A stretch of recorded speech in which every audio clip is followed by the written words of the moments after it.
get-go.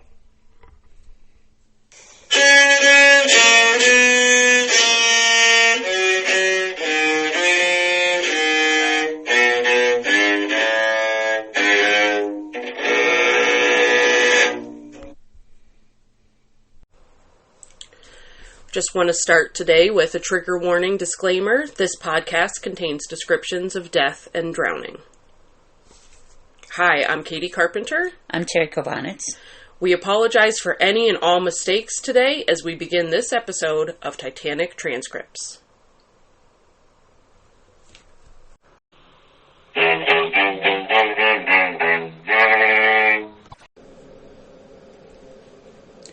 Robert Hichens, you've been sworn by the chairman, and you've given your full name? Yes, sir. And what is your home address? 45 James Street, St. Mary's, Southampton. How old are you? 30, sir. Have you a family? A wife and 2 children. And what is your business? Quartermaster. How long have you held such a position? For the last 7 or 8 years, sir.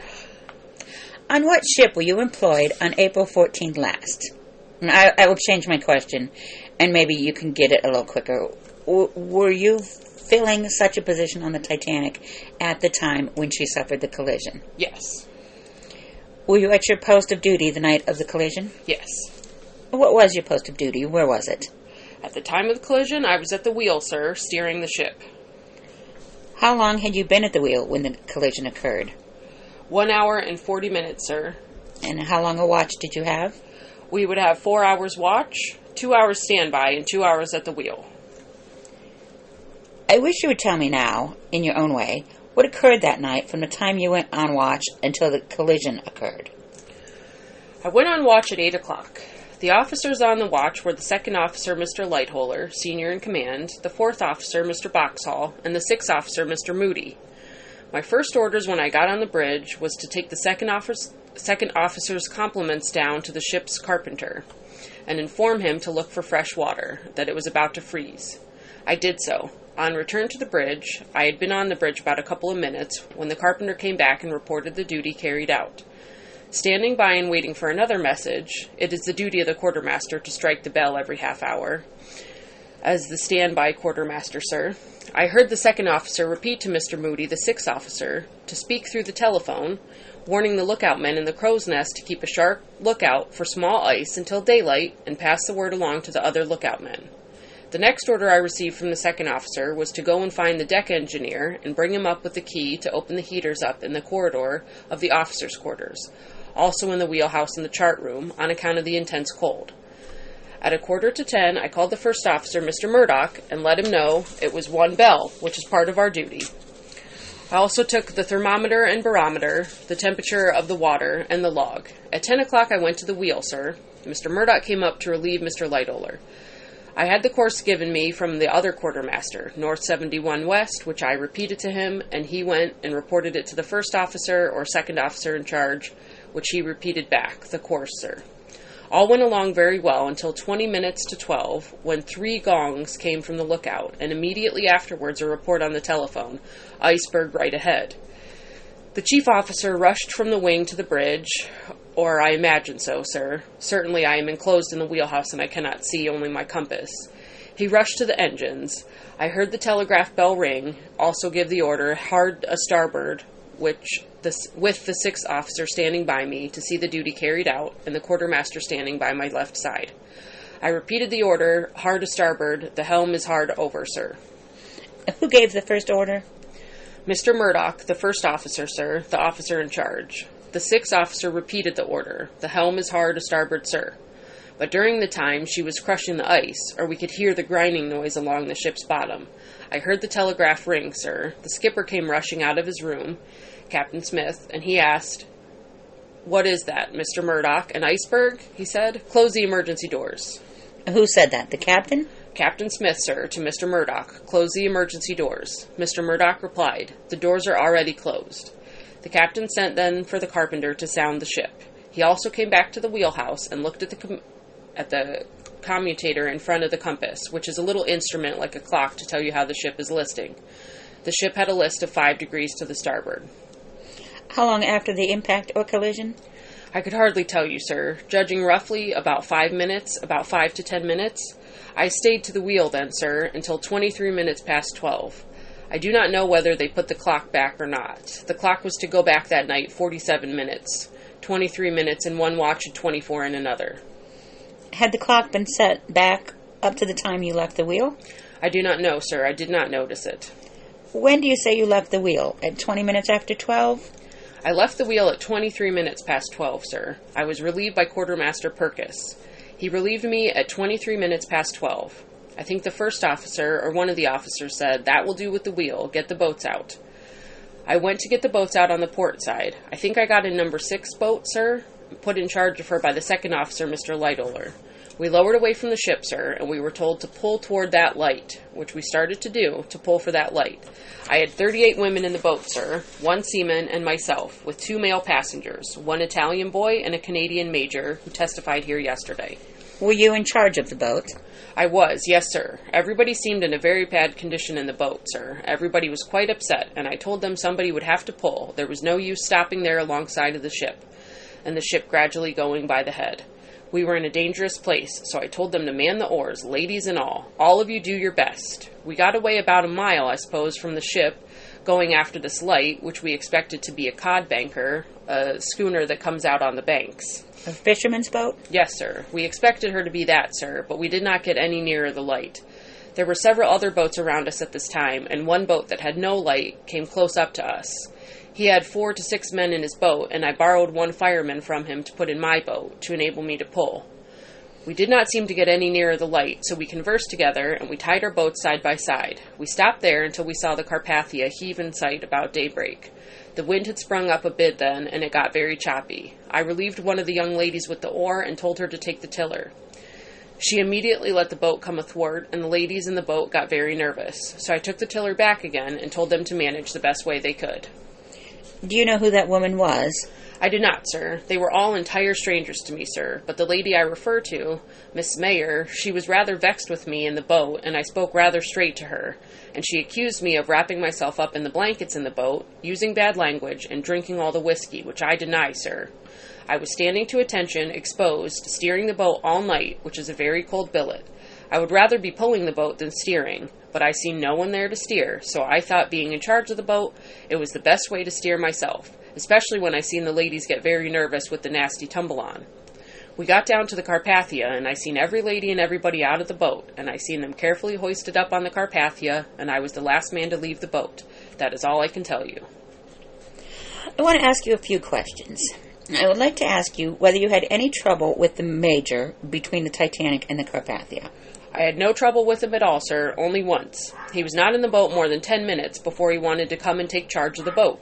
And what did you say to him? I told him, I'm put here in charge of the boat. I said, you go and do what you are told to do. Did he say anything more? He did not answer me, sir, but he sat down, went forward on the starboard bow alongside a seaman Fleet, who was working very hard. He done most of the work himself. Fleet was doing most of the work. That was the man who was in the crow's nest at the time the boat struck? Yes, sir. And he was in your lifeboat, too? Yes, sir. Did you lie on your oars off the Titanic at any time before the Titanic went down? Yes, sir. How long? Well, we had no time, sir. I could hardly tell you. About how long? That I could hardly tell you, sir, because our minds were thinking of other things, sir. I do know that we did it, sir.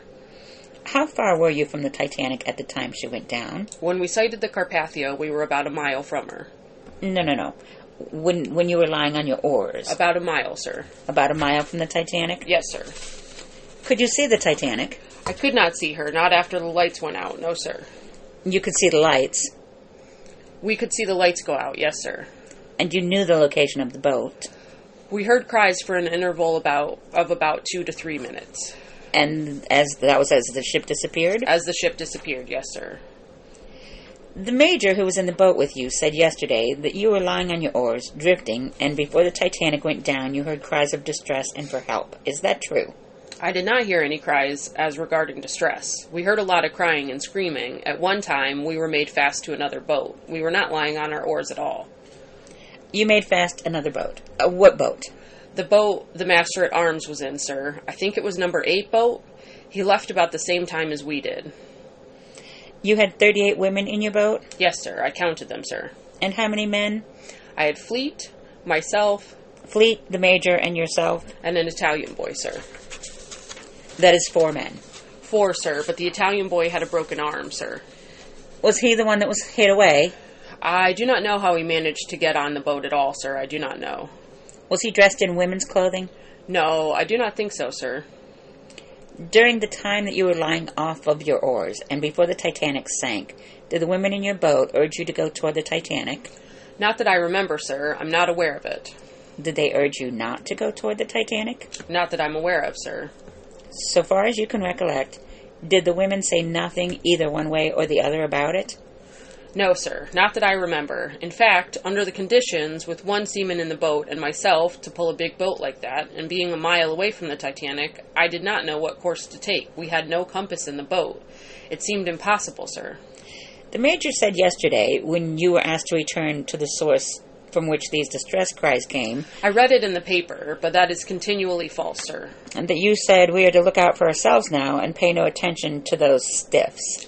I never made use of that word, never since I have been born, because I use other words in preference to that. Did you say anything about it? Not that I'm aware of, sir. And you wish the committee to understand that you did not refuse to go to the relief of people in the water either before or after the Titanic disappeared? I could not, sir. I was too far away. I had no compass to go back to enable me to find where the cries came from. The cries I heard lasted about 2 minutes, and some of them were saying, "It is one boat aiding the other." There was another boat aside me. The boat the master-at-arms was in, full right up. How long after you were lying on your oars was it that the Titanic went down? I could hardly tell you, sir. Did you instruct the men in your boat to row away from the Titanic after it went down? I did, sir. Why did you not row toward the scene of the Titanic? The section of the ship would draw the boat, with all her occupants under water, I thought, sir. Is that the sole reason you did not go toward the Titanic? I did not know which way to go back to the Titanic. I was looking at all the other boats. I was among all the other boats. What other boats? The lifeboats? We were all together, yes, sir. Why were you looking at the lifeboats? We were looking at each other's lights. Did you have a light? I did, yes, sir. We all had lights, and we were showing them to one another. The lifeboats all had lights? Most of us. We kept all showing our lights now and then to let them know where we were, too.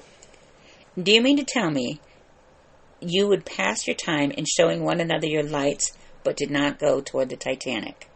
Yes. But before the Titanic sank, we were all pulling for a light which we thought was to be a cod banker. We all made for this light. You made up your mind it was not the boat you thought it was? You thought it was a fishing boat? Well, we all thought so, and so we all pulled for that light. You then pulled for that light and finally discovered you were making no progress toward it? Yes, sir. And you stopped? We stopped then, yes, sir. And at that time, you were a mile away from the Titanic? Yes, sir. A mile or more, sir. And was the Titanic still afloat? The Titanic was still afloat and all her lights still showing. How long after that did you see her go down?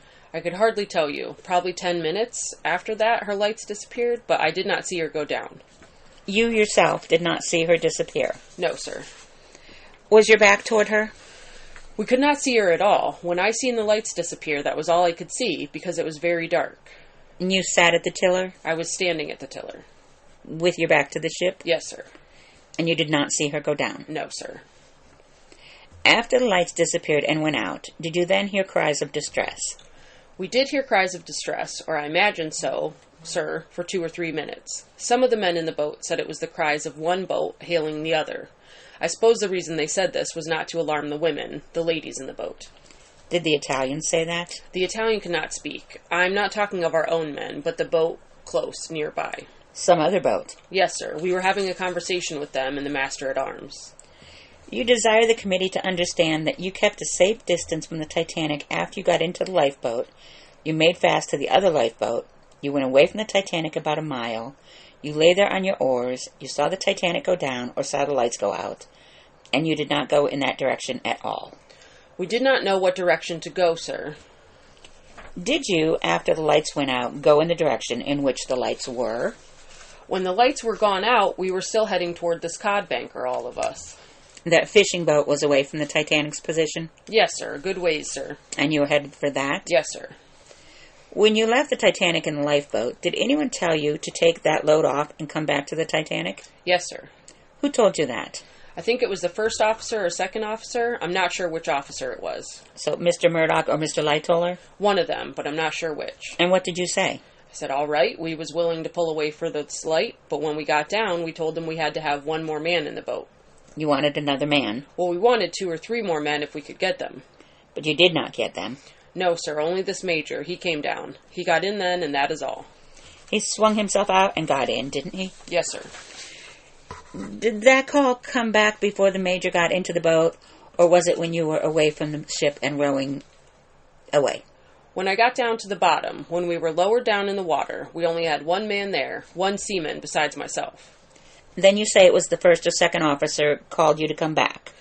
He told us to go away and make for the light. We had them orders before we went down below. We had no orders when we got to the water at all. We couldn't hear them. The orders you got were to take the boat to the water. To the light. To the light and return. Yes, sir, that is right. And that order was given you by the first or second officer? Yes, sir. Was your lifeboat lowered from the port or the starboard side? The port, sir. You did not carry out that order? Yes, I did, sir. What did you do? I pulled for that light, this imaginary light. We were pulling for it all the time. You pulled for this imaginary light? Yes, sir. And never returned to the side of the Titanic? We could not return, sir.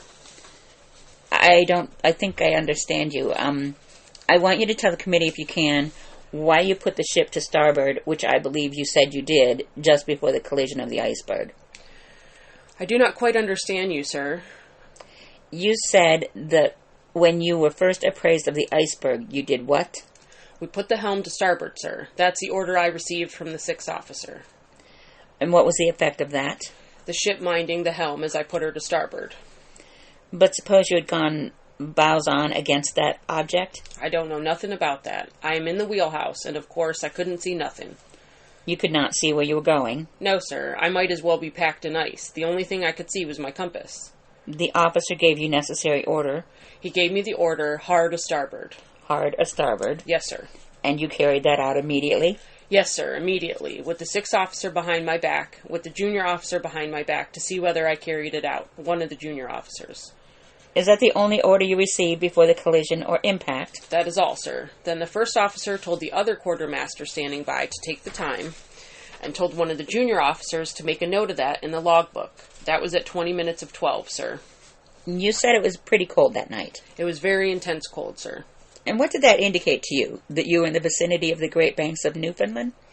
I do not know, sir. In the morning, when it turned daybreak, we could see icebergs everywhere. Also, a field of ice about 20 to 30 miles long, which it took the Carpathia 2 miles to get clear from when it picked the boats up.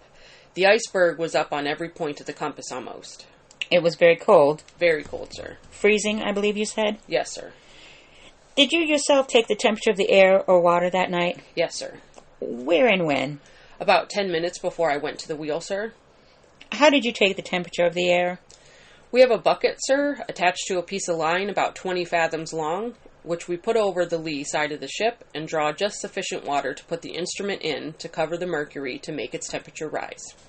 Is that a dipper or pail? A small bucket, leaded at the bottom. What is attached to it, a rope or chain? A piece of line about as thick as your black lead pencil. Did you take that line and lower this bucket yourself? Yes, sir. When it was my duty to do so, I did it. You did it that night just before going to the wheel? Yes, sir. The bucket reached the water, did it? Certainly, sir. You took the temperature? Yes. What was it? I could not tell at the present time, sir. We have to enter it in the logbook. Did you enter it? I did, sir. But you cannot remember what it was? I cannot remember, no, sir. Whether it was 0? No, sir. I know it was not 0. You cannot give us any details about it? No, sir. You took the temperature of the air? We had to do this duty every 2 hours. The quartermaster was standing by. After that, we don't take no notice of it. We write it down in the logbook for the junior officer, and it's copied off in the quartermaster's logbook. And it constitutes part of the logbook? Yes, sir. Just as we take the barometer and the thermometer, and then the air, or the temperature of the water, and the like. And you took the temperature of both the water and air, but you do not remember how cold the water was, or what the temperature of the water was? No, sir. Do you remember what the temperature of the air was? No, sir. Oh, well, yes, sir. When did you take the temperature of the water and air? When had you done it so before that time? The last watch on deck, when it was not my wheel. If I had the station on the bridge... When was it? What time was it? In the morning. The same watch in the morning. The 8 to 10 watch, Sunday morning. And what did you find the temperature of the water and air at that time? Do you recall that? I do not know, sir. Do you recall whether you found it colder at night than you did in the morning?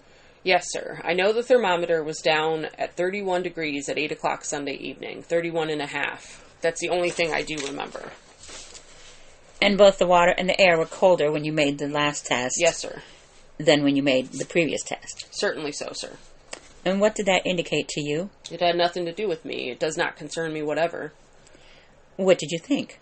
Did you think you were in the vicinity of ice when you found the water so cold? No, sir. I didn't think nothing about it. Had you heard you were in the vicinity of the ice? I heard by the second officer when he repeated it. He sent me with his compliments to the ship's carpenter to look out for the ship's water, that it was freezing, at 8 o'clock. Then I knew. I didn't know before, but I heard the second officer distinctly tell Mr. Moody, the sixth officer, to repeat through the telephone, to keep a sharp lookout for small ice until daylight, and to pass the word along to the other lookout men.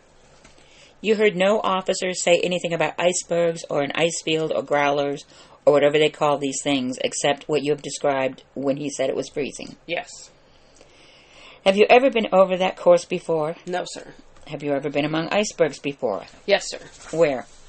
Up about Norway and Sweden, and Petersburg and the Danube. So they were not an unfamiliar sight to you? No, sir.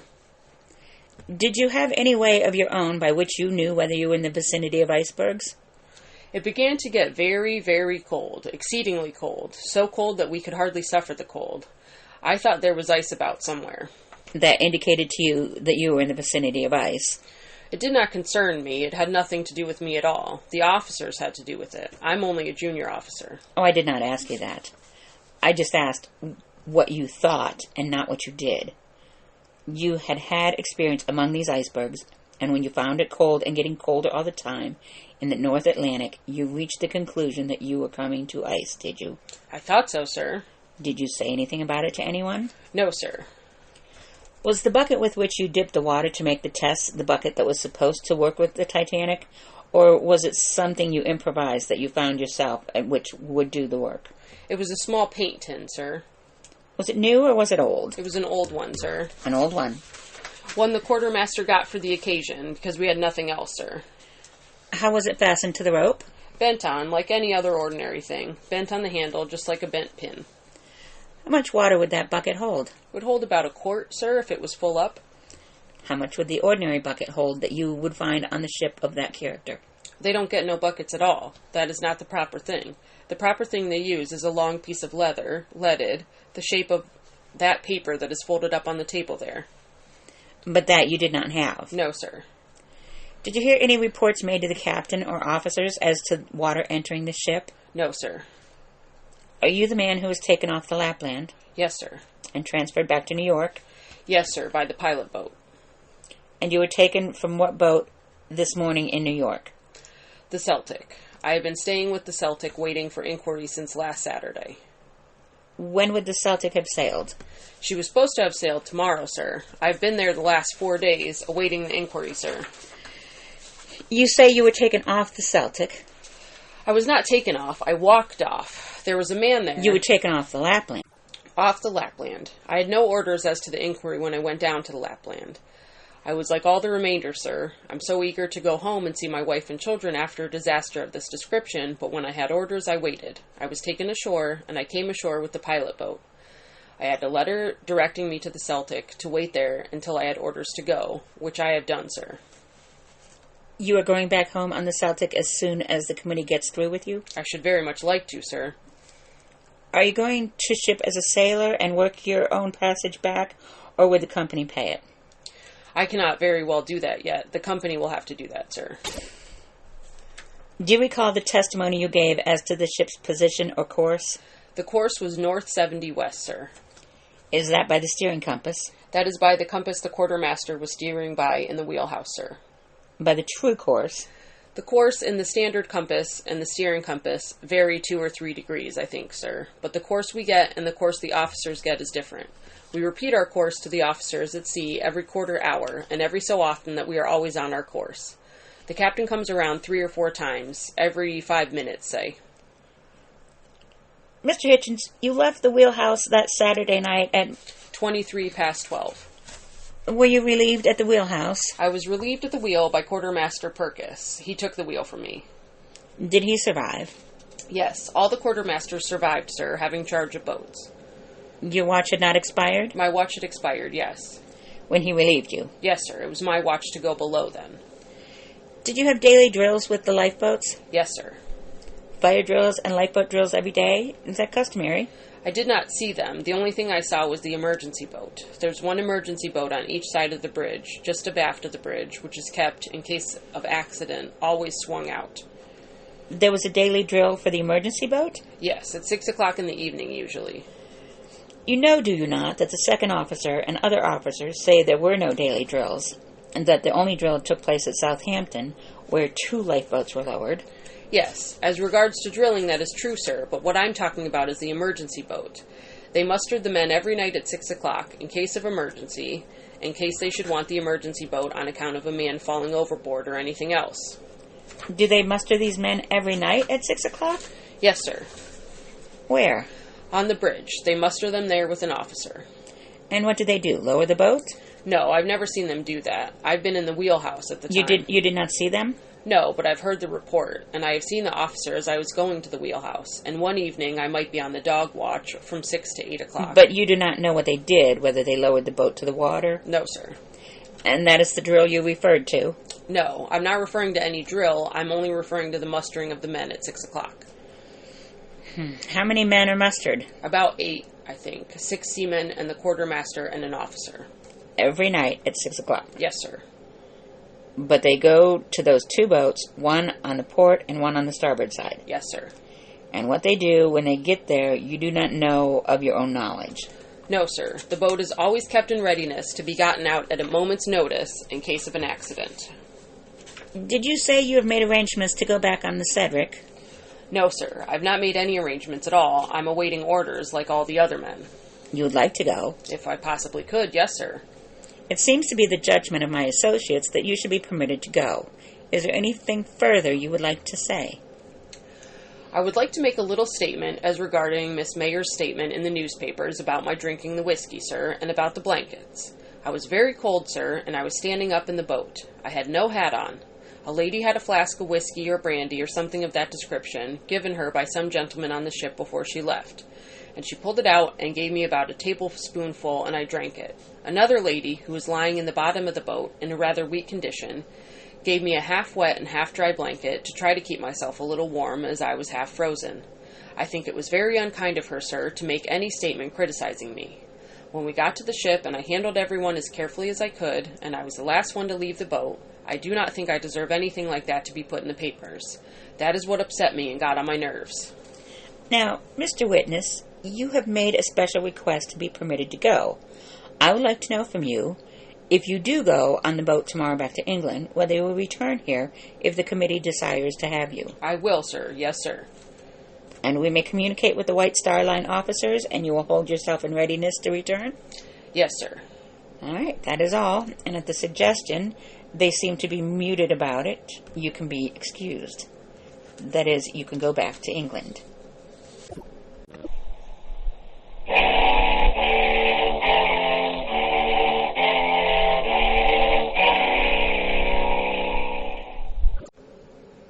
Boring.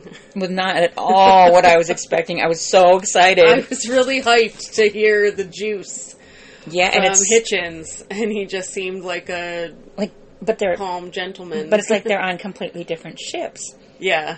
He does have a lot to do. I'll say Yeah. that. The quartermasters are very, very busy people. And he was very thorough with a lot of his answers. Yes. But then it did seem like he really kind of brushed away the night, we rode away and then we saw the Carpathia in the morning. Oh, and good that was point. all, Yes. He was so thorough about on the ship.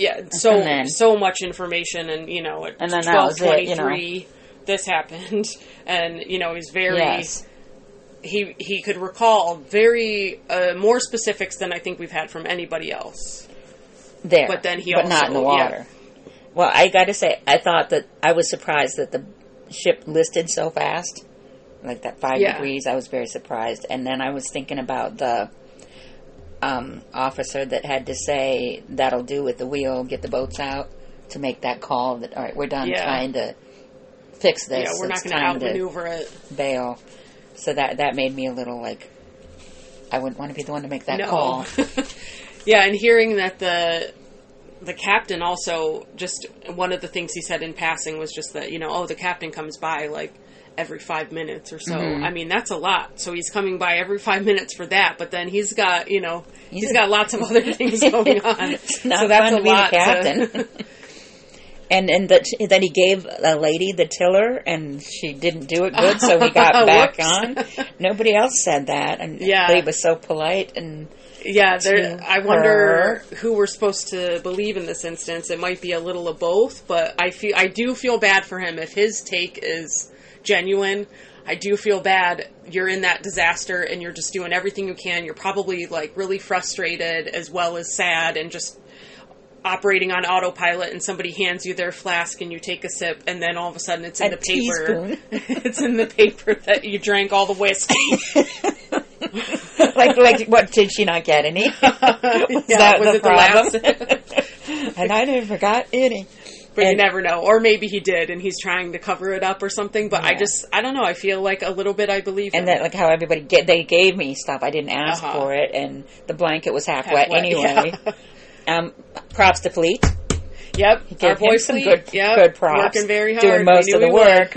So either he was, or this guy's like, "Thanks for not ratting me out. I'm going to give you some props." Not sure which way I'm going with that, because I'm a little biased, because I had serious expectations of. Yes, we were really expecting. I wanted him to be really feisty and like he was like, I don't even use the word stiffs, never have. Because I use something else in preference to it. So he didn't say. So he didn't say stiffs, but he said the rest of it, and he used a different word that was just as off-putting. But I want to know. Yeah, I want to know what the word is, and I want to know why he walked off the Celtic. Didn't get into that. Just want to go back to the Lapland. Well, I think he was on the Lapland to go home, and they were like, "Oh no! You get over here. We want to interview you."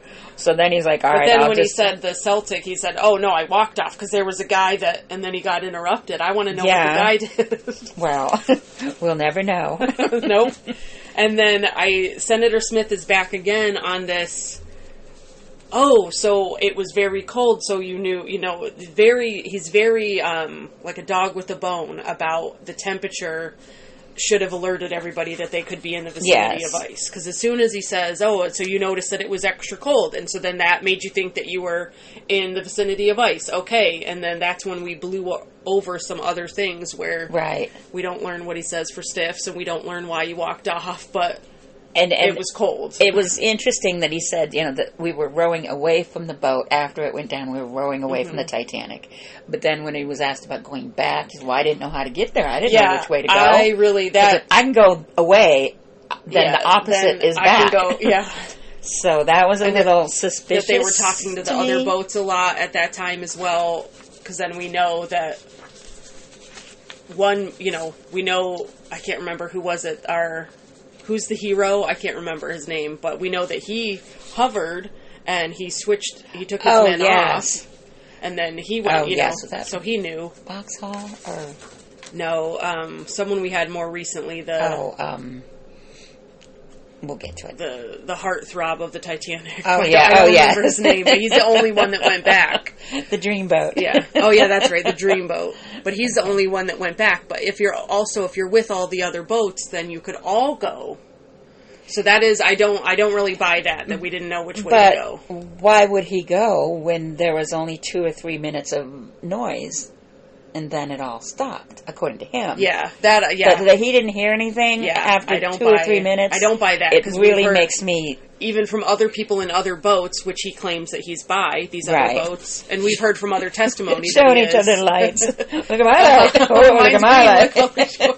Woo! Oh, yours needs new batteries, right? Don't hear anybody in distress, so let's just show our lights. It's true. So there's a couple hiccups in his testimony that And maybe he did drink all the whiskey. And the paint tin for to check the temperatures, he wasn't very forthcoming about that, but no one is.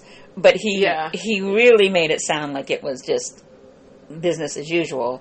And then we didn't even have one. It is so we wild. had to rig one. It's supposed to be some kind of leather strap or something, and in a new, the newest boat, unsinkable. And everything's been checked and double checked. And the equipment's new and works a dandy.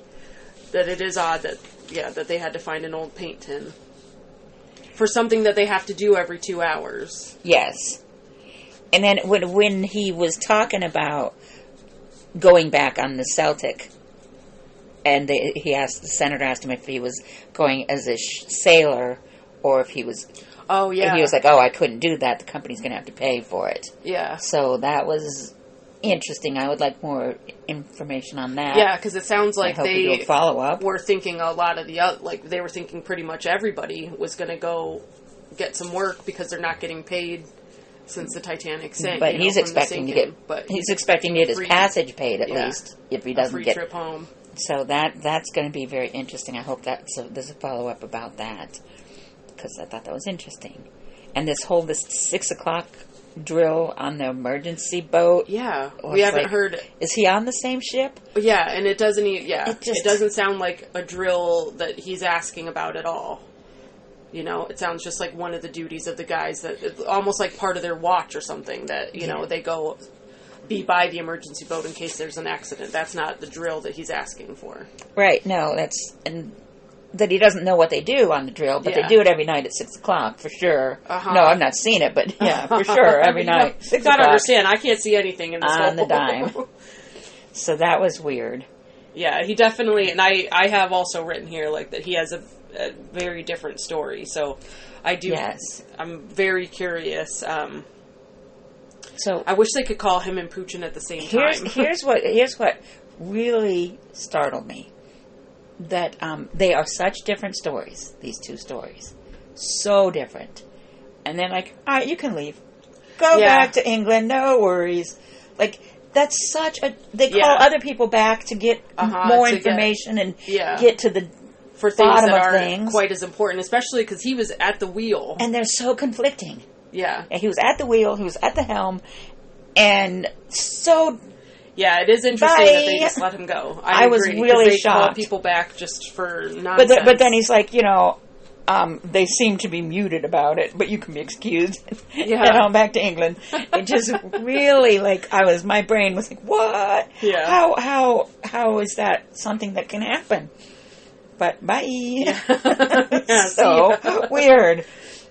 Yeah, I don't know. And that's it. Senator Smith's losing it, maybe. Yeah.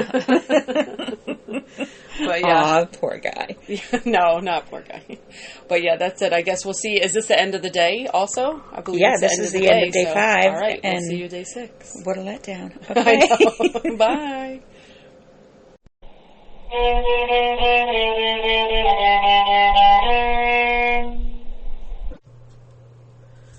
Just a note from the readers, we want to thank you guys for listening, and we really value your feedback, so please let us know what you're thinking, either in the comments or at titanictranscripts@gmail.com.